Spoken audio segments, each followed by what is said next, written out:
Hi, practice. Practice like you have never won. Perform. Perform like you have never lost. Today is 3rd of September 2021. Let us have a quick discussion of all these important topics. Rapid जी के yesterday questions के answers हैं। Army sports institute stadium situated है पुणे महाराष्ट्र में। इसको rename किया गया है नीरज चोपड़ा के नाम से। Hazaribagh wild life sanctuary is situated in Jharkhand. Uttarakhand में है mount Kamet. World economic forum release करता है global competitiveness report. Tartaric acid मिलता है ग्रेप्स, टैमरिन और बनाना में। नेवाइल तमिलनाडु में जो कोल है वो लिग्नाइट कैटेगरी का है। So these are answers of yesterday's questions. आज के सवाल है, ये है नोवेटोर K100। ये क्या है? What is this Novator K100? Ancient Indraprastha था। This was capital of which mahajanapada? First Indo Greek king कौन था जो कन्वर्ट हुआ था बुद्धिज्म में? क्वार्टरली हाउस प्राइस इंडेक्स एक रिपोर्ट है। ये report is released by whom? Who had drafted the declaration of independence pledge in 1930? Declaration of independence pledge. Plasmodium falciparum होता है। ये पैथोजन है। It causes malaria in humans. This is kept in which group of pathogen? So these are questions for today. आज की vocabulary है लेकेडेसिकल, मतलब बहुत careless है, लेजी है, लैक्स एटीट्यूड है। स्टैम्पीड का मतलब होता है पैनिक हो गया, भगदड़ मच गई, रश, फ्लाइट। डिस्कोर्स मतलब होता है डिस्कशन, कॉन्वर्जेशन, टॉक। जीलस मतलब full of zeal, enthusiasm, ardent, fervent. Agitate होना मतलब अपसेट होना, परटर्ब होना, fluster. So these are some vocabulary words. If you come across any other important word, write down that word along with its meaning in the comment section down below. आज के topics हैं, ये बहुत important और ज़रूरी statement दिया है chief justice of India ने। CJI flags communal content in media. This was very much important. Afghan origin terror prime concern है इंडिया का। एक्सपोर्ट रेज हुआ 45%, 33 बिलियन रहा अगस्त में। Dollar 33 billion, surging higher. Count court pulls up police for this callous probe under trials. RT-PCR test है, Delhi university open हो रही है। Now this is regional plan 2041, Delhi urbanisation, cities urbanization. इसमें आज हम देखते हैं सस्टेनेबल डेवलपमेंट गोल्स, और SDG में भी जो नंबर 11 है उसके बारे में ये बड़ा अच्छा आर्टिकल है। Will have a talk. Then this is many in posh areas using 10 times more water. This is COVID norms. This is multiple FIRs. Editorial है noble intentions. Breakthrough challenge vaccination का। Hydro onslaught. The Himalayas cannot take. Then this is monetization, right है या wrong है? Mister Shringla अभी Washington गए हैं। Hospitals में long Covid के केसेस अब ज़्यादा आ रहे हैं। Uphold rights of women in mental health centres. Defence expo 2020। Indian biologist को अभी टर्टल कंजर्वेशन का अवार्ड मिला है। एथिकली एंडेंजर्ड है ये turtle. Then this is chip paucity, this is Durand line, this is Afghan crisis, this is technology, spend more, economic revival. The golden rule, both sides listen, from legs to minds. India को कैसे अपने this vast population को tap in करना ज़रूरी है। आज map देखते हैं वेस्टर्न घाट्स का। ये भी फेवरेट टॉपिक है हर एग्जाम के लिए, western Ghats. Then this is CSET solutions and certain questions. So we are going to talk about all these important topics in next about 35 to 40 minutes. Our reference material is this The Hindu and this is Indian Express. Both are Delhi edition. See, जो first news है, ये news है NV Ramana साहब का statement, chief justice of India. आपने बहुत correctly और timely ये चीज़ फ्लैग किया है कि जो हमारा मीडिया है उसमें कम्युनल कंटेंट ज़्यादा फ्लोट हो रहा है। तो this is a big cause of worry. There is a lack of accountability in social media platform या ना प्रोपोगेंडा ज़्यादा रन होता है। हर चीज़ में नॉन एग्जिस्टेंट है, बट वहाँ पे भी कम्युनल एंगल फाइंड करने की कोशिश होती है। तो ये क्या करता है, सोसाइटी में डिस्टर्बेंस क्रिएट करता है, सोसाइटी में डिवीजन फिशर्स क्रिएट करता है। तो लैक ऑफ अकाउंटेबिलिटी है सोशल मीडिया प्लेटफॉर्म्स में। The problem is everything in this country is shown with a communal angle by a section of media, which is very, very wrong. The country is going to get a bad name ultimately. और फिर क्या होता है, कुछ लोगों के कारण पूरी कंट्री को ही लेबल कर दिया जाता है in particular light. He upgraded social media platforms for a lack of accountability. जैसे कि ट्विटर हुआ, इवन फेसबुक हुआ, व्हाट्सएप हुआ. ये जो सोशल मीडिया प्लेटफॉर्म्स थे, जब ये आए थे लाइक 2007 8 2000 एरा में, तो पर्पस ये था इनका कि ये सोशल मीडिया यूनिटी सोशली एक दूसरे से हमको कनेक्ट करने में हेल्प करेगा. सोशल मीडिया में बड़ा पावर भी होता है. जैसे I was reading this Barack Obama book, अभी भी कंप्लीट नहीं हुई है, I am reading, still reading. इसमें ना जब 2007 का चुनाव हुआ था, तो सोशल मीडिया प्लेटफॉर्म उस टाइम पे नए नए आए थे. फेसबुक काफ़ी नया था, ये सब नए थे, ट्विटर वगैरह. तो जो कैंपेन मैनेजर थे बराक ओबामा के, उन्होंने सोशल मीडिया प्लेटफॉर्म को यूज़ किया पॉलिटिक्स में, चुनाव जीतने में. ताकि क्या होगा कि सोशल मीडिया से जो भी लीडर है वो डायरेक्टली अपने कॉन्स्टिट्यूएंसी से बात कर सकता है, अपने वोटर्स से बात कर सकता है, अपना व्यू पॉइंट प्रेजेंट कर सकता है. तो उस टाइम पे तो ये बड़ा इनोवेटिव और बड़ा अच्छा अच्छा प्लेटफॉर्म नज़र आया था कि इससे डेमोक्रेसी को बड़ा हेल्प मिलेगा, कि हर किसी के पास एक वॉइस मिल गया है और वो वॉइस से अपनी बात प्रेजेंट कर पा रहा है. लीडर्स डायरेक्टली हर इंडिविजुअल से बात कर पा रहे हैं, कॉन्वर्जेशन बेटर होगा, डायलॉग्स बेटर होगा. But over the period of time क्या हुआ, सोशल मीडिया में कैकोफोनी ज़्यादा आ गया, केओस ज़्यादा हो गया. और फिर इसका पीक आया डोनाल्ड ट्रंप के इरा में, जब डोनाल्ड ट्रंप का ट्विटर अकाउंट ही सस्पेंड करना पड़ा. तो जो सोशल मीडिया प्लेटफॉर्म्स हैं, ये डबल एज्ड सॉर्ड है. बेनिफिट्स हैं तो बहुत ज़्यादा, इसमें नेगेटिव्स भी है. जैसे अभी फेसबुक भी काफ़ी न्यूज़ में था. यूके का जो ब्रेग्जिट हुआ, इसमें क्या होता है, सोशल मीडिया इंजीनियरिंग होती है. सोशल मीडिया इंजीनियरिंग मतलब they will try to influence you, they will try to shape your opinion, they will try to dictate your choices. So where is this freedom, individual freedom कहाँ रही. 90% जो जनता रहती है उसको ये नहीं समझ में आता कि सोशल मीडिया में जो आया है वो सही है या गलत है. तो because they are gullible, because they are ignorant, तो वो भी पार्टिसिपेट करने लग जाते हैं सोशल मीडिया प्लेटफॉर्म पे प्रोपोगेंडा में. कि जैसे कोई भी फालतू का व्हाट्सएप आया, वो उसको भी फॉरवर्ड करने लग गए, because they themselves don't know कि इट इज ट्रूथ और not. So that is why fact check होना भी ज़रूरी है. जो रेस्पॉन्सिबल है, लाइक जो नई जनरेशन है, they are very responsible, they know the things. तो they should tell elderly, parents, friends, everybody कि ये चीज़ गलत है, ये फ्लैग है ना, तो फ्लैग करना बहुत ज़रूरी है जो भी रॉन्ग डूइंग्स हैं सोशल मीडिया की. तो अकाउंटेबिलिटी भी यहाँ पे होनी चाहिए, जिसके लिए हम नियम लेके आए, information technology intermediary guidelines and digital media ethics code rules 2021.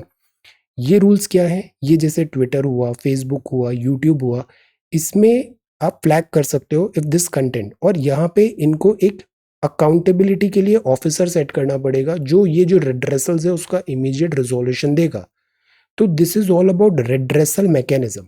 But the point is कि जो ऑर्डिनरी पीपल है उसके लिए कोई रेमेडी नहीं है. अगर कोई पॉपुलर है, वर्ल्ड लीडर है, बड़ा कोई जाइंट है, तो उसकी बात तुरंत सुनी जाएगी. But what about ordinary people. तो इससे तो डेमोक्रेसी, जो सोशल मीडिया बोलता है कि डेमोक्रेटाइज कर रहा है हर चीज़ को, तो वो तो डिफीट हो गया. ऑर्डिनरी पीपल के पास रेमेडी नहीं है. इंस्टीट्यूशनल अकाउंटेबिलिटी होना भी ज़रूरी है. तो ये जो है ना सोशल मीडिया में ये जो कम्युनल कंटेंट हो रहा है, अब सोशल मीडिया ही नहीं, कई बार आप देखोगे जो वेल एस्टेब्लिश्ड इंस्टीट्यूट्स हैं, प्रॉपर न्यूज़ चैनल है, वो इस चीज़ पे ज़्यादा फोकस करते हैं. क्यों फोकस करते हैं, सिंपल सा रीज़न है, व्यूवरशिप ज़्यादा आती है. यूट्यूब में कोई वीडियो आएगा जो इस चीज़ को प्रोपोगेट कर रहा है, वो ज़्यादा वायरल होगा. वायरल, तो हर चीज़ वायरल पे आ जाती है. तो वायरल करने के लिए they can go to any extent. इससे वो इग्नोर कर देते हैं कि इसका सोसाइटी पे क्या इम्पैक्ट पड़ेगा, सोसाइटी के जो हमारी यूनिटी इंटीग्रिटी है वो कैसे डैमेज होगी. और तीसरी बात ये है कि अगर हम डेली ऐसा गार्बेज देखते हैं, तो garbage in garbage out, after some time you will find कि आपकी भी थॉट प्रोसेस ऐसी ही हो गई है. So that is why it is very important कि इसको हम फ्लैग करें. और सीजीआई ने ये बड़ा अप्रोप्रिएटली इसको फ्लैग किया है. ओके, अब इस पे एक सवाल आया था. Hatred is destructive of a person's wisdom and conscious. ये है GS4 का 2020 का सवाल है. When you are driven by hatred, एक स्टेटमेंट भी है, when you are driven by hatred when you are driven by revenge you should immediately dig one grave, और वो ग्रेव आपकी खुद की होती है.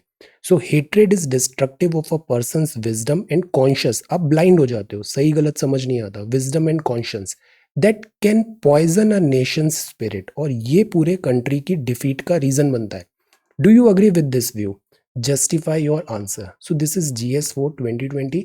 इसमें आप एथिक्स से रिलेटेड बात करो कि क्यों हमें ह्यूमन वैल्यूज़ को आगे रखना ज़रूरी है, क्यों हमें नेशन को आगे रखना ज़रूरी है, क्यों हमें यूनाइटेड स्टैंड प्रेजेंट करना ज़रूरी है. और जो ऐसे फिशर्स हैं जो इन सब चीज़ों पे उनका बिजनेस चलता है, उनको इग्नोर मारना भी बहुत ज़रूरी है. Okay, so this is the thing. So try to answer this question.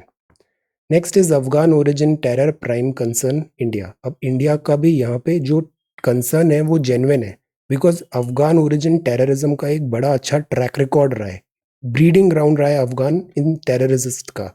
So that is why India के कंसर्न्स जेन्युइन है, और इंडिया ने उसको इस मीटिंग में जो कतर में हुआ उसमें कन्वे किया है.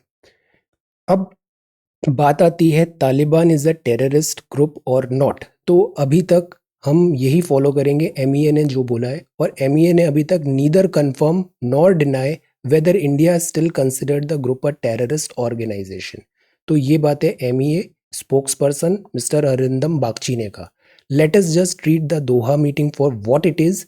It's just a meeting, these are very early days. तो हम जो बोलेंगे ना वो भी यही लाइन बोलेंगे कि neither confirm nor deny. Let us wait for this MEA spokesperson का जो ऑफिशियल स्टैंड है. Okay, then this is exports rose 45% to $33 billion in August. This is a good news. Export बढ़ेगा मतलब हम अपने products को बाहर international market में भेज रहे हैं. इंटरनेशनल मार्केट में भेज रहे हैं तो बाहर से आ रहे हैं डॉलर, और डॉलर इज गुड. इससे इंडिया का जो फिजिकल डेफिसिट है उसको बेनिफिट होता है, तो इट इज गुड.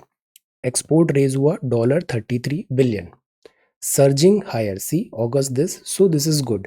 ये जो टाइम है ना, जैसे चाइना के साथ ट्रेड वॉर है, वर्ल्ड में लॉजिस्टिक्स चैलेंजेस भी हो रहे हैं, और वर्ल्ड की जो इकोनॉमी है ना अभी ट्रांजिशन मोड पे है. नेक्स्ट जो कुछ साल हैं ये बड़े इंपॉर्टेंट होने वाले हैं.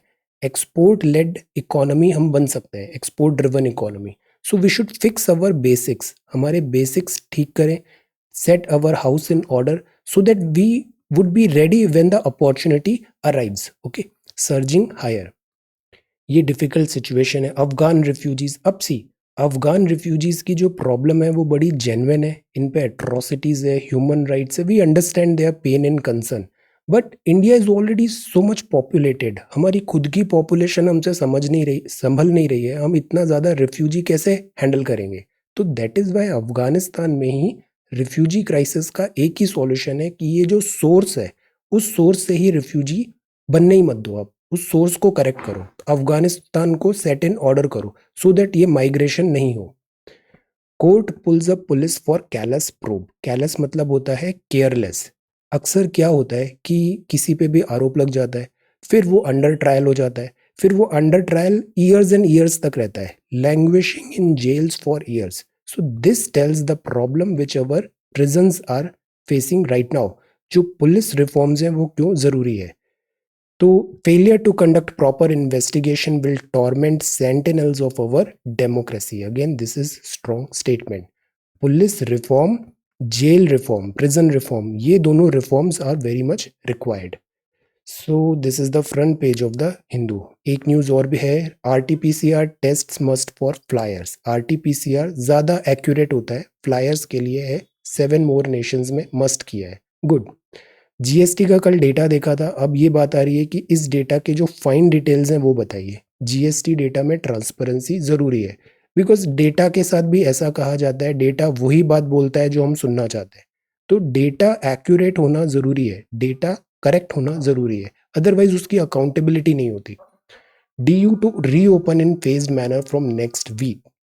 ओपनिंग करना है तो फेज्ड मैनर में करना है. थर्ड ईयर स्टूडेंट्स को पहला प्रेफरेंस दिया जाएगा, और जो टीचर्स वगैरह है उनको वैक्सीनेशन मैंडेटरी किया जाएगा. ये दिल्ली का रीजनल ड्राफ्ट प्लान है 2041.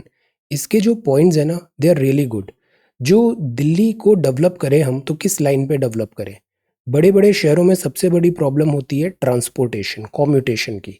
तो क्यों ना हम ट्रांजिट ओरिएंटेड डेवलपमेंट प्लान बनाएं, शहर ऐसे बनाएं कि कॉम्यूट कम से कम हो। वरना क्या होता है, लोग नोएडा में रहते हैं, फिर दिल्ली से गुड़गांव जाते हैं, फिर वापस आते हैं। कॉम्यूटेशन एक बहुत बड़ा हेडेक है। तो ग्रोथ ऐसी होनी चाहिए कि जहाँ पर वॉकेबिलिटी हो आसपास। इससे क्या होगा, व्हीकल्स की भी ज़रूरत नहीं पड़ेगी और पॉल्यूशन भी कम होगा। लास्ट माइल कनेक्टिविटी हो, पब्लिक ट्रांसपोर्ट बढ़ाएं। अगर हर कोई अपनी गाड़ी में चलता है तो वो ज़्यादा स्पेस लेता है, इससे ज़्यादा व्हीकल्स आएंगे और ट्रैफिक जैम होगा और पॉल्यूशन भी ज़्यादा होगा। तो we should encourage public transport, और ये भी अवेलेबिलिटी बढ़ाए, सेफ्टी बढ़ाए और दिस अफोर्डेबल भी बनाए। मल्टी मोडल इंटीग्रेशन हो, लाइक मेट्रो से फिर आप रोड से कनेक्ट हो रहे हो, रोड से ट्रैम से कनेक्ट हो रहे हो, ऐसे मल्टी मोडल इंटीग्रेशन हो। स्ट्रैटेजिक ट्रांजिट नोड्स हो, ये सब प्रपोज है। तो ये जो पॉइंटर्स है ना, ये यूनिवर्सल पॉइंटर्स हैं, इसको आप हर शहर में फिट कर सकते हो, चाहे दिल्ली हो, बैंगलोर हो, एनीवेयर। हम गवर्नमेंट लैंड्स को यूटिलाइज करें, गवर्नमेंट हाउसिंग हो, commercial centre, industrial centre. So the point is, जो स्पेस है, स्पेस का प्रॉपर यूटिलाइजेशन होना चाहिए, और जो डेवलपमेंट है वो उसमें ट्रांजिट एक बहुत बड़ा फैक्टर होना चाहिए डेवलपमेंट लाइंस में। अब इसमें बात आती है सस्टेनेबल डेवलपमेंट गोल्स की। ये एसडीजी है, 17 एसडीजी है, ये सारे टिप्स पे याद होने चाहिए। Very high yielding, no poverty number 1, zero hunger number 2, good health and wellbeing number 3, quality education is 4th, gender equality is 5th, clean water and sanitation is 6th, affordable and clean energy is 7th, decent work and economic growth is 8th, industry innovation and infrastructure is 9th, required inequal reduce करें inequalities को 12th है। 11th है ये sustainable cities and communities, ये हमारे context में आज हम देखेंगे sustainable cities and communities. 12th है responsible consumption and production, climate action, life below water, life on land, peace, justice and strong institution, partnership for the goals. अब ये जो 17 है ना, ये 17 बड़ी अच्छी सब हेडिंग्स हैं, सब हेडिंग्स है। ऐसे लिखना है, इन 17 सब हेडिंग में आप कोई सा भी ऐसे लिख सकते हो। आंसर कुछ फ्रेम करना है, इस 17 एसडीजीज के around you can frame any answer. So these are very important. ये बड़े यूनिवर्सल टेम्पलेट है, जिसको जहां जरूरत पड़े फिट कर दो। सस्टेनेबल सिटीज एंड कम्युनिटीज अभी हम देखते हैं। तो the point is, urbanization is on rise, make cities and human settlements inclusive, focus on the keyword inclusive, safe, resilient and sustainable. This is our goal. ये India का data है जो इसी की वेबसाइट में दिया हुआ है सस्टेनेबल डेवलपमेंट गोल्स में, कि हम जैसे 2030 तक हमें क्या करना है, मेगा सिटीज़ हमारी इतनी ज़्यादा हो जाएगी, 10 मिलियन से ज़्यादा पॉपुलेशन वाली। अर्बन हाउस होल्ड्स में सैनिटरी टॉयलेट्स वगैरह है या नहीं है, live in urban area, tons per annum waste generation कैसे हो रहा है, उसका कलेक्शन सेग्रीगेशन कैसे करेंगे। स्लम्स पॉपुलेशन भी एक बहुत बड़ा चैलेंज होने वाला है, और पॉल्यूशन रिलेटेड डेथ भी इतना बड़ा नंबर होगा। तो ये चैलेंजेस है, इंडिया स्पेसिफिक डेटा है जो 2030 तक हमको ये डेटा को फेस करना पड़ेगा। So we need to be prepared. Half of humanity lives in cities today, 2013 तक 6 आउट ऑफ 10 पीपल जो है ना वो सिटी में रहेगा। तो इसीलिए सिटी सिटी सस्टेनेबल होना ज़रूरी है। इसी वेबसाइट में अगर आप टारगेट्स पे जाओ ना, तो ये बड़े अच्छे टारगेट्स दिए हैं। इसके जो कीवर्ड्स है ना, दे आर ऑल्सो यूनिवर्सल। हर जगह बोलने लिखने में आप ये कीवर्ड्स यूज़ करो। जैसे एक्सेस हो एडिक्वेट सेफ अफोर्डेबल हाउसिंग का, बेसिक सर्विसेज और अपग्रेड करे स्लम्स, ये कीवर्ड आना चाहिए, अपग्रेड करे स्लम्स को। एक्सेस हो safe affordable accessible sustainable transport, तो कीवर्ड आना चाहिए ट्रांसपोर्ट, और वो कैसा होना चाहिए, safe affordable accessible and sustainable. Road safety हो, पब्लिक ट्रांसपोर्ट बढ़ाए, अटेंशन दें needs of those in vulnerable situation, women, children, person with disability, ये फोकस होता है हमारा इसमें, और ओल्डर पर्सन्स भी। इधर हमें ज़्यादा फोकस रखना है। जैसे हम इंफ्रास्ट्रक्चर बनाए तो वो इंफ्रास्ट्रक्चर फ्रेंडली होना चाहिए, चैलेंजिंग नहीं होना चाहिए।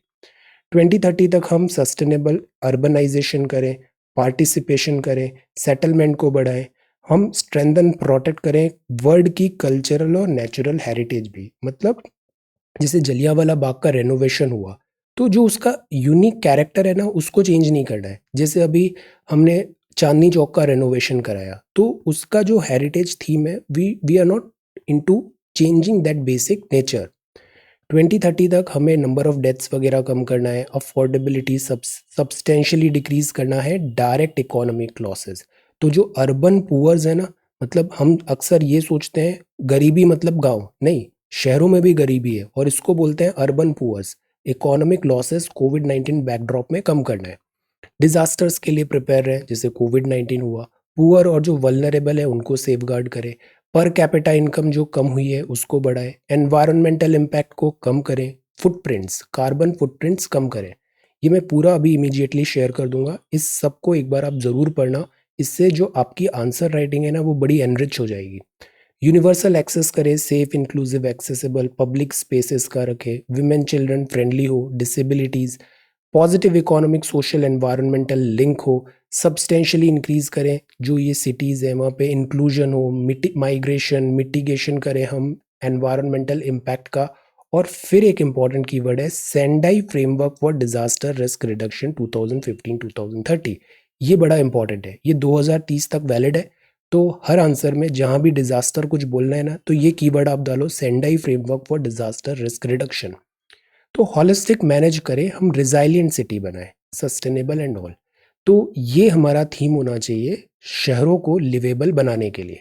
अभी अर्बनाइजेशन हो रहा है तो कोविड-19 है, इकोनॉमिक चैलेंजेस हैं, सोसाइटल चैलेंजेस है, गवर्नेंस चैलेंज है, क्राइम है, स्मार्ट सिटीज़ भी फोकस करना है, टेक्नोलॉजी। तो इन सब चीज़ों से आप ये सवाल तैयार करो। See when I tell you all these things ना, तो don't focus on this noting down all these points. अक्सर क्या होता है, हमारा पढ़ाने का तरीका ही ऐसा है कि टीचर बोल रहा है और स्टूडेंट उसको लिख रहा है। तो स्टूडेंट का आधा एनर्जी तो लिखने में चला जाता है, फिर टीचर क्या बोल रहा है उसको समझ में ही नहीं आता। तो हमें इसमें नहीं पढ़ना है, आप बस फुल कंसंट्रेशन करो, जो मैं बोल रहा हूँ उसको कंसंट्रेशन से सुनो। बाकी ये तो यूट्यूब वीडियो है, तो आप उसको जितना बार रिवाइंड भी कर सकते हो, पॉज भी कर सकते हो, it's up to you, multiple times watch कर सकते हो। और नोट्स का भी टेंशन नहीं लेना है, notes I share with you every day. तो you can you just focus on learning, okay. बाकी जो पेरिफेरल है ना उस पर ध्यान मत दो, वरना लर्निंग आउटकम कम होते हैं, ओके। और होमवर्क रोज करना है। तो this is the first question for today. What are the salient features of inclusive growth. अब जैसे ये कीवर्ड हमने देखा ना, इससे आप क्या समझते हो इंक्लूसिव ग्रोथ से। Has India been experiencing such a growth process, क्या इंडिया में ऐसा हो रहा है। एनालाइज करो और सजेस्ट करो मेजर्स फॉर इंक्लूसिव ग्रोथ। ये बहुत हाई एल्डिंग टॉपिक है, ये सवाल तैयार करोगे ना तो इससे मिलते जुलते 8-10 सवाल और तैयार हो जाएंगे। So prepare this question well. अब जैसे ये बात भी है, इनइक्वालिटीज की बात करते हैं इंक्लूसिव में।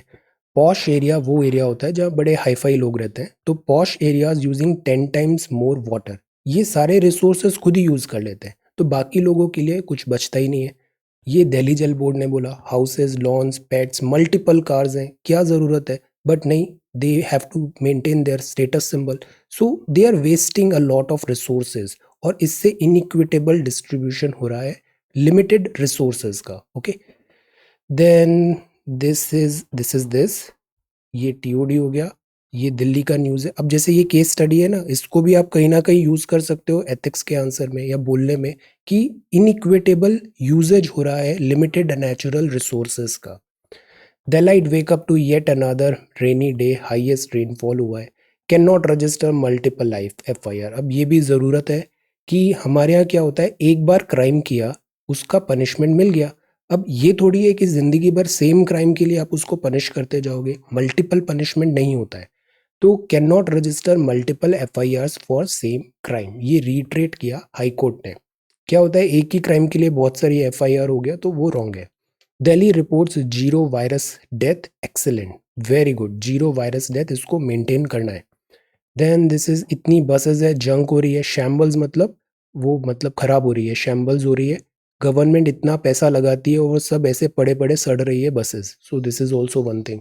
सरप्राइज चेक जरूरी है गुरुग्राम स्कूल्स में टू एंश्योर कोविड नॉर्म्स। अब जैसे स्कूल्स ओपनिंग की बात कर रहे हैं तो उस पर आप एक कीवर्ड ये भी लिखो कि स्कूल्स में सरप्राइज चेक हो, कि कोविड अप्रोप्रिएट बिहेवियर फॉलो हो रहा है या नहीं हो रहा है। और इस टीम में होने चाहिए डॉक्टर्स, बिकॉज डॉक्टर्स को ज़्यादा पता है क्या सही क्या गलत है। तो डॉक्टर्स की टीम जो अवेलेबल है, ये नहीं कि हम इन पे अननेसेसरी दिस एक्स्ट्रा वर्कलोड डालें, जो अवेलेबिलिटी है डॉक्टर की तो वो टाइम टू टाइम ऐसे चेक करे ताकि वो अपने इनपुट्स भी दे पाए, because they know better, so this is also one thing. Then this is cattle class, ये बात है सी कोविड अप्रोप्रिएट बिहेवियर। और दिस इज नेक्स्ट पेज, यहाँ बात है सी महाराष्ट्र में भी टीचर्स जो फुल्ली वैक्सीनेटेड है उनको किया जाए before opening schools.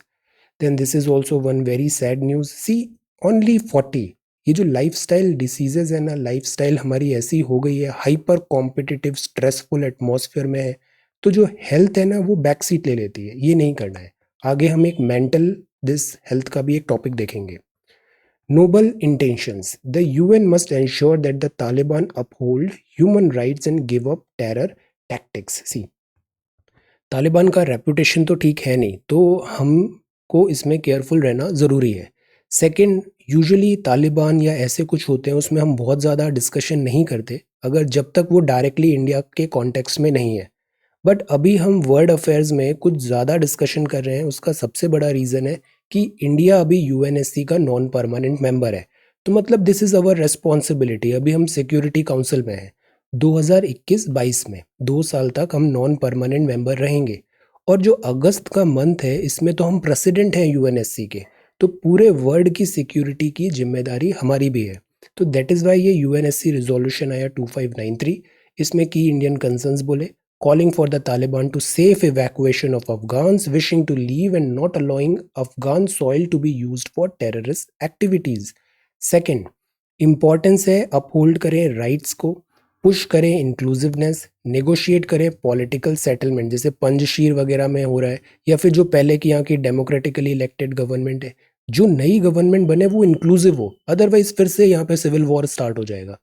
Then condemn करें all acts of terror. Recent attack जो काबुल एयरपोर्ट में हुआ हम इसको सपोर्ट नहीं करते हैं। प्रिवेंटिंग एनी फ्यूचर अटैक नहीं होना चाहिए। Combating the presence of UN designate entities, तो ये हम चीज़ एक्सपेक्ट करते हैं being this president of UNSC Afghanistan से। बट इसमें एक बात और नज़र आई कि यहाँ तालिबान को क्लियर कट टेररिस्ट नहीं बोला गया, और जो लैंग्वेज थी वो काफ़ी वाटर्ड डाउन लैंग्वेज थी। ऐसा लगा कि वर्ड नेगोशिएट करने की कोशिश कर रहा है this new government of Afghanistan से। तो इसमें जो यूएन के P5 हैं उसमें भी रशिया और चाइना का काफ़ी इंटरेस्ट है इस एरिया में, तो उनका भी प्रेशर हो सकता है। यूनाइटेड नेशन चार्टर्स चैप्टर 7 का मैंडेट है कि यूएनएससी एम्पावर्ड है वर्ल्ड में हर एरिया पे पीस एस्टैब्लिश करने के लिए। तो ये यूएनएससी का मैंडेट है अफगानिस्तान में पीस एस्टैब्लिश करना। P5 में China and Russia again they are permanent member, तो परमानेंट होते हैं तो इनके पास आ जाती है वीटो। एक ने भी मना कर दिया तो पूरा डिसीजन कैंसिल हो सकता है। तो this is China and Russia veto power. तो दिस इज नोबल इंटेंशंस। अब ये है breakthrough challenge. Breakthrough challenge का मतलब होता है वैक्सीनेशन हो गई है फिर भी कोविड हुआ, बट फिर भी वैक्सीनेशन लगानी है because vaccination is good. Vaccination at least severity of cases को कम करेगा। A hydro onslaught the Himalayas state can not take. इस लीड आर्टिकल में जो बातें हैं वो रेगुलर टॉक्स है। रेगुलर टॉक्स वो हैं जो अभी तक हमने देखी, पॉसिबिलिज्म, डिटर्मिनिज्म, नियो डिटर्मिनिज्म। कुछ ही महीने पहले हमने उत्तराखंड डिजास्टर देखा, बड़े बड़े ह्यूमन स्ट्रक्चर्स हमने बनाए और नेचर की फ्यूरी के सामने वो खिलौनों की तरह उड़ गए, हम कुछ कर ही नहीं पाए। लाइफ लॉस हुआ और इकोनॉमिक लॉसेस भी हुआ। तो इससे क्या समझ में आता है, नेचर से पंगा नहीं लेना चाहिए। एक लिमिट के बाद we have to listen nature क्या बोल रही है। We can not confront with nature, हमारी लिमिटेशन है।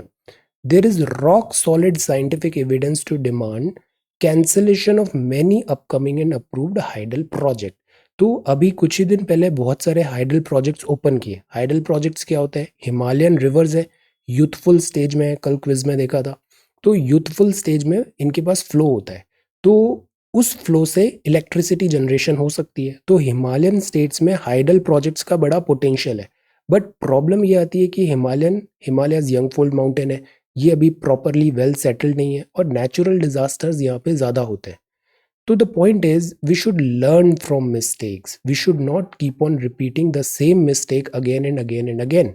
सस्टेनेबिलिटी ज़रूरी है, अवेलेबिलिटी ऑफ वाटर भी यहाँ पे चेंज हो रही है because of climate change. Tectonic activity भी है, जो पूरा हिमालयन जोन है ना ये एक्टिव टेक्टोनिक्स रेंज में आता है। जो हमने दिस अर्थक्वेक प्रोन मैपिंग देखा था, तो हिमालय में अर्थक्वेक के चांसेस बहुत ज़्यादा है। सेडिमेंट्स का हॉटस्पॉट है, गाद आती है और वो गाद क्या करती है, रिवर्स अपना कोर्स चेंज कर देगी। तो again Himalayas are not suitable for making this large hydel projects. तो the dams in the mountainous regions हैं, ये एक्सपोज्ड हैं अर्थक्वेक से, फ्लड से, एक्सट्रीम रेनफॉल। अभी कुछ ही दिन पहले क्लाउड बस्ट देखा था, एवलांच है, लैंडस्लाइड है, रिस्क लेडन आर्टिफैक्ट्स है। तो डैम्स ना फायदा कम करते हैं, नुकसान ज़्यादा करते हैं। Ignore the contentious externalities such as, फिर अब डैम में और क्या प्रॉब्लम आती है, डैम होता है तो भराव होता है, मतलब सोशल डिस्प्लेसमेंट करना पड़ेगा, लोगों को वो जगह खाली करके पुनः दूसरी जगह पे आपको स्थापित करना पड़ेगा। इकोलॉजिकल, कितना जंगल डूबेगा, एनवायरनमेंट और टेक्नोलॉजिकल रिस्क भी होगा। तो द पॉइंट इज कि ये जो डैम्स हैं ये बड़े सोच समझ के बनाने चाहिए, और अगर ज्योग्राफी अलाउ कर रही है तभी बनाने चाहिए। Must allow the river to flow unfettered and free, otherwise ये बड़ा कॉस्टली मिस एडवेंचर प्रूव होता है। There has to be space for Bharti and Bama to education. This is monetizing public assets a good idea. Government ने इसको गो दे दिया है, green signal हो गया है, तो मोनेटाइजेशन तो होगा। अभी हमें जो चीज़ पे फोकस करनी चाहिए वो करनी चाहिए इसके एग्जीक्यूशन पे। Have a look at previous notes, execution और जो क्रोनी कैपिटलिज्म है इससे बचना चाहिए। स्टॉप क्रोनी कैपिटलिज्म, और उन्हीं एसेट्स को मोनेटाइज करें जो ऑलरेडी थोड़ा स्ट्रेस में है। जो ऑलरेडी बहुत अच्छा कर रहे हैं ना, उसको मोनेटाइज करने पे और ज़्यादा एफिशिएंसी नहीं आएगी, फ़ायदा कम होगा सरकार को। तो आइडेंटिफिकेशन ऑफ एसेट्स भी अगेन एक चैलेंज है, मोनेटाइजेशन पब्लिक एसेट्स, और इसमें भी पीपीपी मॉडल आएगा या इनविट मॉडल आएगा। ये सब जो फाइन डिटेल्स है ना, इस पे वर्कआउट करना ज़रूरी है। ये दूसरा जीएसटी नहीं बनना चाहिए। Then this is Shringla in Washington for talks with US officials. Mr. Shringla साहब अभी वॉशिंगटन गए। Before that this is Zambia president, record pace है वैक्सीनेशन का। See, so cute, remember no terror. Then this is about Shringla in Washington for talks with US officials. Visit precedes a possible trip by Prime Minister. अभी Indian prime minister भी अभी Joe Biden से नहीं मिले हैं। So the point is, ये background ready करने के लिए फॉरेन सेक्रेटरी हर्षवर्धन श्रृंगला साहब अभी वॉशिंगटन गए यहाँ पे। लेट अस सी, इंडिया की कंसर्न्स वगैरह वहाँ पे बताई जाएगी। आप लोकसभा स्पीकर हैं मिस्टर ओम बिरला जी, डेप्यूटी स्पीकर की पोस्ट अभी तक वैकेंट है।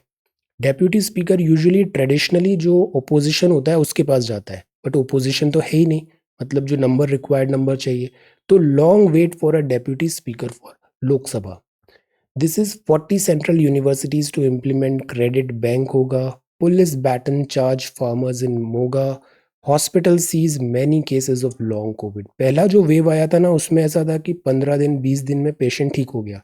इस बार ये बड़ी प्रॉब्लम आई कि कोविड नेगेटिव होने के बाद भी महीनों तक वीकनेस लग रही है, फटीग लग रहा है, इंसोम्निया हो रहा है, स्लीप प्रॉब्लम है। These problems are, they are still suffering. Uphold rights of women in mental health centre. अब सी, ये जो दौर है ना, इसमें मेंटल हेल्थ पे ध्यान रखना बहुत ज़रूरी है। ये जो इंटरनेट की एज होती है ना, इंटरनेट में क्या होता है, डेटा का ओवरडोज होता है, इंफॉर्मेशन का ओवरडोज होता है, एनजाइटी ज़्यादा क्रिएट होती है। जैसे एज अ स्टूडेंट भी आप देखना, आपने अच्छे से पढ़ा है, बेसिक्स वगैरह सब फंडामेंटल्स पढ़ा है, एक दिन अचानक आपको कोई कुछ नोट्स मिलेंगे, समथिंग लाइक दैट, और उसको देख के आपको लगेगा कि मैंने तो कुछ पढ़ा ही नहीं है, because this is information overdose. आपने नहीं पढ़ा बिकॉज ज़रूरत भी नहीं है वो पढ़ने की। वॉट हैपन्स इज लाइक, जैसे शॉपिंग मॉल है, शॉपिंग मॉल में आप जाते हो, आपको हर चीज़ बड़ी अच्छी लगती है कि ये भी ले लें ये भी ले लें, बट आपके पास पैसे हैं उतने नहीं है ना।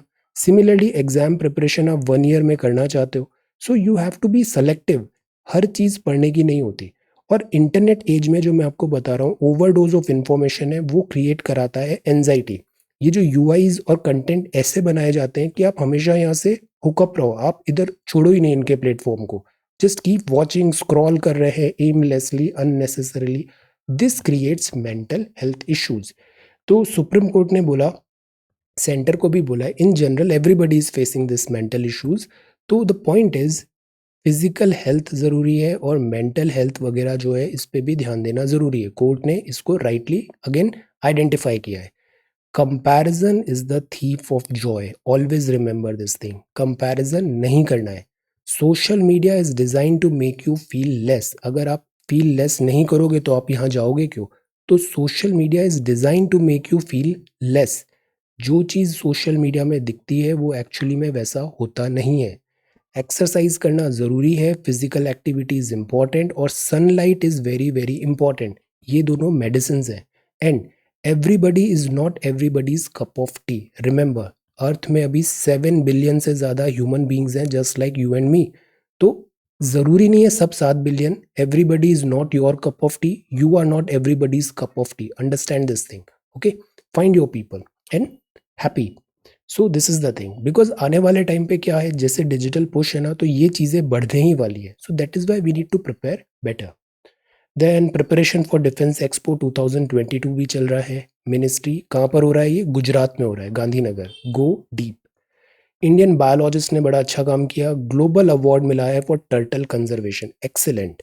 शैलेंद्र सिंह आपका नाम है, आपने रेड क्राउन रूफ्ड टर्टल का कंजर्वेशन में बहुत अच्छा काम किया। ये टर्टल क्रिटिकली एंडेंजर्ड हो गया था, बट आपने इसको सेफ गार्ड किया। एक्सेलेंट। टर्टल और टॉर्टॉइज में डिफरेंस भी हमें पता होना चाहिए। Journalist passes away, Chandan Mitra ji.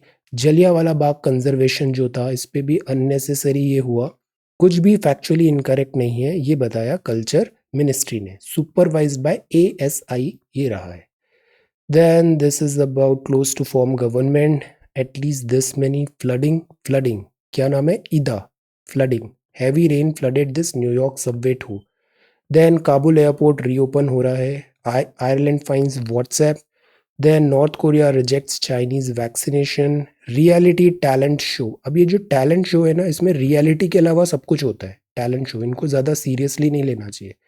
Then this is climate cooperation, lack of GST details. See stumps economist, country ने बोल तो दिया कि 1 लाख करोड़ से ज़्यादा हमारा कलेक्शन हुआ है, बट उसके डिटेल्स नहीं दिए अभी, तो उस बात पे इकोनॉमिस्ट बोल रहे हैं कि डिटेल्ड डेटा अवेलेबल कराइए।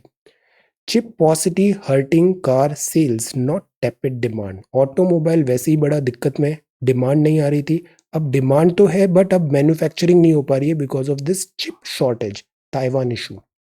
सप्लाई साइड फैक्टरिंग इकोनॉमी, ये संजीव सान्याल जी हैं, इन्होंने, इनकी कुछ किताबें भी बहुत अच्छी है। जोग्राफिकल इंडिया का जोग्राफी हिस्ट्री कनेक्ट करके उन्होंने बताया, very good books. Then government focus on infrastructure exports to propel growth, exports ज़रूरी है। एप्पल पे एंटी ट्रस्ट इश्यूज हैं, और ये कल हम फिर अच्छा नहीं खेले। Ashwin overlooked again. And this is US open जो चल रहा है। ये इंडियन एक्सप्रेस है, ऑपरेशन सॉकर बॉल्स। अब इस चीज़ को हम कैसे जस्टिफाई कर सकते हैं? हम 21st सेंचुरी के वर्ल्ड में हैं, ये फुटबॉल प्लेयर्स हैं, फुटबॉल प्लेयर्स में भी अफगान गर्ल्स हैं, उन्होंने फुटबॉल पिक किया था एज अ स्पोर्ट, उनको ऑल ऑफ अ सडन बोला गया अब आप ये काम नहीं कर सकते। दिस तो इनको भी देश छोड़ के भागना पड़ा। अभी ये कहाँ पर है? दिस ऑस्ट्रेलिया समथिंग में। तो दिस टेल्स की रिफॉर्म्स क्यों ज़रूरी है, मॉडर्निटी लाना क्यों ज़रूरी है। इवन सऊदी अरेबिया में भी देखो कंटिन्यूसली पुश किया जा रहा है reforms, because reforms are necessary. Section of media gives everything a communal angle, इस चीज़ पे भी आवाज़ उठाना ज़रूरी है, because country gets bad name. Then distress gold loans इतना अप हुआ, न्यूज़ बाकी रिपीटेटिव है यहाँ पे। देन दिस इज अभी idol worship, this is Bigg Boss winner, a limited window, policy support is needed to nurture the drivers of growth, sustain करे recovery process, enabled रहे for longer period. Support की ज़रूरत है अभी economy को, और इसके लिए गवर्नमेंट स्पेंडिंग बढ़े, expenditure by government, because expenditure government होती है तो वो मल्टीप्लायर इफेक्ट आता है। तो ये सेंटर का स्ट्रैटेजी रहना चाहिए, नंबर्स में ज़्यादा नहीं जाए, अर्ली शूट्स जो है उसको ग्रोथ पे भी फोकस होना चाहिए। ये है फिल्दी एंड अनहेल्दी, बिकॉज यहाँ पे बहुत ज़्यादा हाइजीन वगैरह मेंटेन नहीं है, सैनिटेशन तो डिसीजेस का हॉटबेड बना हुआ है। This is partitioned minds from legs to mind. अब सी, जैसे जो टेक्नोलॉजी है, चाइना जो है ना, इन्वेस्टमेंट अपना किस चीज़ पे कर रहा है? अब देखो साइबर पे ज़्यादा कर रहा है, स्पेस पे ज़्यादा कर रहा है, ओशन पे ज़्यादा कर रहा है, टेक्नोलॉजी पे ज़्यादा कर रहा है। तो ये जो नए नए एरियाज है ना, जो नेक्स्ट बिग थिंग्स होने वाली है, चाइना उन सब पे फोकस कर रहा है। हम इसमें पिछड़ने नहीं चाहिए। We have got number, technology में इंडियंस वैसे ही अच्छे होते हैं, we need to push them, we need to give them a direction, so that ये जो न्यू जनरेशन फोर्सेज आ रही है, न्यू जनरेशन जो एरेना आ रहा है, यहाँ पे इंडिया अपनी डोमिनेंस मेंटेन करे, वरना हम पिछड़ जाएंगे। अर्ली बर्ड एडवांटेज यहाँ पे लेना चाहिए। The golden rush both sides listen, India का जो फ्यूचर है, ओपन सोसाइटी हो, Right to life, free speech prevails from this authoritarian tendencies and hate agendas. ये द काबुल मिशन है. Apocalyptic, this is crew describes Afghan departure. China US climate cooperation over tension. Egypt अपना नया capital बना रहा है. अभी present capital कौन सी है? आंसर. देन WHO ने बताया है वायरस का नया म्यूटेंट वर्जन आ रहा है. सरकार अभी पीएफ पे भी कुछ सेलेक्टिव लोगों पे जिनकी इनकम काफ़ी ज़्यादा है उस पर टैक्स लगाने की कोशिश कर रही है. अफगानिस्तान में अगर क्राइसिस होगा तो उसका सबसे बड़ा प्राइस पे करेगा Pakistan. Because look at the border, border कितनी शेयर कर रहे हैं ये. तो this is also one thing कि ऐसा नहीं हो कि अब पाकिस्तान अपने इंटरेस्ट के लिए यहाँ एक फ्रैंकेनस्टाइन मॉन्स्टर बना दे और वो वापस फिर पाकिस्तान को ही ईट करने लग जाए. Then this is VI pushes, housing sales है, सेंसेक्स रैली हुआ, आयरिश डेटा प्राइवेसी वॉचडॉग इतना फाइन लगाया. तो ये तो थे हमारे न्यूज़पेपर. अभी हम क्विकली देखते हैं वेस्टर्न घाट्स. ये बड़ा इंपॉर्टेंट है, हर साल इससे सवाल आता है. सवाल ऐसा आता है कि वेस्टर्न घाट का कहाँ पर है वेस्टर्न घाट्स. तो वेस्टर्न घाट्स तो ये है बिकॉज वेस्ट में इधर जो घाट्स हैं वो ईस्टर्न घाट्स कहलाते हैं. तो ये वेस्टर्न घाट्स, ये ईस्टर्न घाट. वेस्टर्न. सवाल ये आया था ये किन किन राज्यों में है. तो देखिए ये गुजरात से स्टार्ट हो जाता है. गुजरात में भी वेस्टर्न घाट्स है. दादर नगर हवेली यूटीज है ये.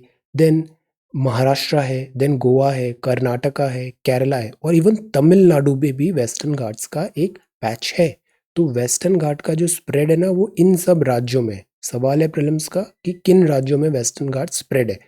तो this is western Ghats, this is western Ghats. और यहाँ जो है वो है ईस्टर्न घाट्स. ये है Eastern Ghats. Okay, this is Eastern घाट.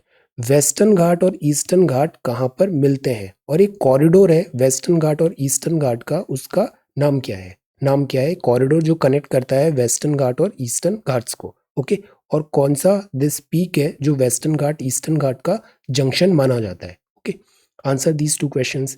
और ये भी बताइए, जैसे ये सवाल अगेन प्रीलिम्स का है, Western Ghats are higher in elevation compare to Eastern Ghats, true और false? Western Ghats are continuous while Eastern Ghats are discontinuous. True or false?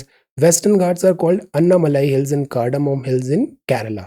सबसे ऊंची चोटी कौन सी है दिस वेस्टर्न घाट की, ये भी बताइए और इसका आंसर भी बताइए. Okay, so this is our discussion. अभी हम सी सेट पे आते हैं.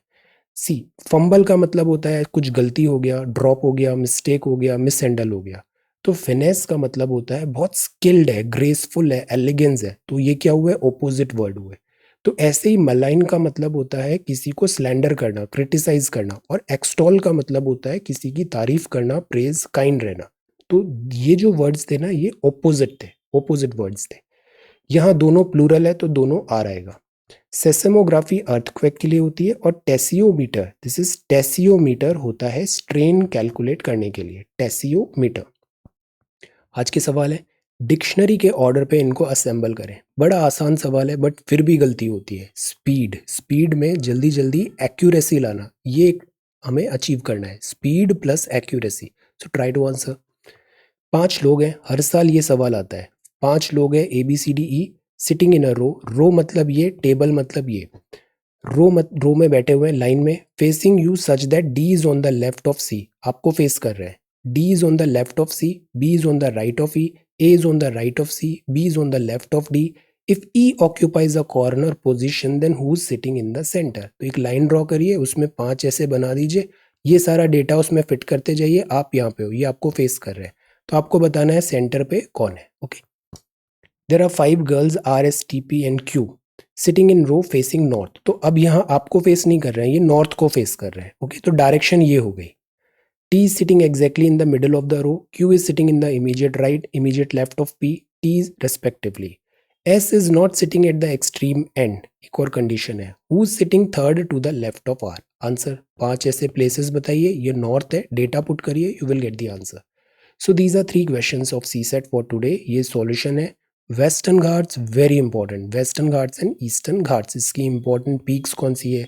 थालघाट, भोरघाट, पालघाट. ये भी अक्सर पूछा गया है. थालघाट, भोरघाट और पालघाट ये किस किस सिटीज को कनेक्ट कर रहा है? Answer Thalghat, Bhorghat and Palghat. Okay, so this. और ये हिमालयाज हैं. Noble intentions, prepare this inclusive growth, very high yielding topic. Okay, then ये भी GS4 का try. So this is 3rd of September 2021. Thank you so much for watching this video. Take care, study well, and be safe.